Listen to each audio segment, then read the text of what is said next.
उत्तर प्रदेश का संभल रविवार को हिंसा की आग में धधक उठा। दंगों का ऐसा आलम जिसने पूरे इलाके को प्रभावित कर दिया। संभल की जामा मस्जिद में सर्वे को लेकर उपद्रवियों ने खूब उत्पात मचाया और कई इलाकों में निजी वाहनों को आग के हवाले कर दिया। इस दौरान जब हिंसा भड़की और पुलिस घटनास्थल पर मामला शांत करवाने पहुंची तो लोगों ने पुलिस पर पथराव कर दिया। इसके बाद पुलिस को मजबूरन अपनी शक्ति का प्रयोग करना पड़ा और हिंसा को शांत करवाने के लिए उन्होंने लाठीचार्ज किया और आंसू गैस के गोले भी छोड़े। और जब तब भी मामला शांत नहीं हुआ तो पुलिस ने गोली का सहारा लिया। जब भी कोई हिंसा होती है तो उसमें उपद्रवियों को जितना नुकसान नहीं होता उससे ज्यादा नुकसान होता है उन लोगों को जिनका उस घटना से कोई लेना देना भी नहीं होता। यही हुआ नोमान के साथ भी।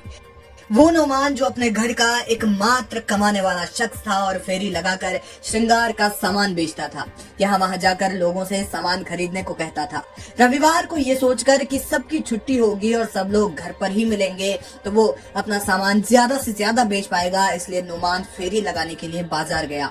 लेकिन इस दौरान हिंसा भड़क गई और उपद्रव के बीच उसे गोली लग गई जिससे वो बुरी तरह घायल हो गया। उधर नोमान के घर वालों को पता ही नहीं था कि नोमान जिस बाजार में है वहाँ क्या हो रहा है।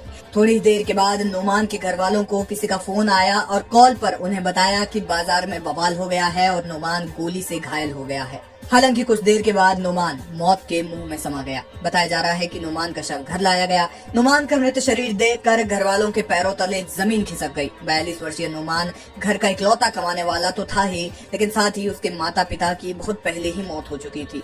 नोमान की मृतदेह देखकर पत्नी बेसुध पड़ गई और अपने शौहर को ऐसे देख चुपचाप एक जगह पर पड़ी रही। नोमान के 3 बच्चे हैं जो पिता के जाने के बाद चीख चीख कर रो रहे हैं। किसी को भी यकीन नहीं हो रहा है कि उनके घर का एक सदस्य इस तरह दंगे की भेंट चढ़ जाएगा। इस घटना में नोमान के अलावा 2 अन्य लोग बिलाल और नईम की भी मौत हुई है। आपको बता दें कि रविवार को संभल की शाही मस्जिद का सर्वे करने के लिए जब विशेषज्ञों की टीम पहुंची तो पहले तो टीम को सर्वे करने से रोका गया। सुबह 7 बजे टीम मस्जिद के पास पहुंची। बताया जा रहा है कि इसके बाद मस्जिद के बाहर लोगों की भीड़ जमा होने लगी और लोगों ने हंगामा करना शुरू कर दिया। छोटा मोटा हंगामे ने पहले पथराव का रूप लिया और फिर आगजनी का। इसके बाद फिर क्या था, हिंसा भड़की और पूरा इलाका हिंसा की ज्वाला में धधक उठा। फिलहाल पुलिस ने मामले में 10 से ज्यादा लोगों को हिरासत में ले लिया।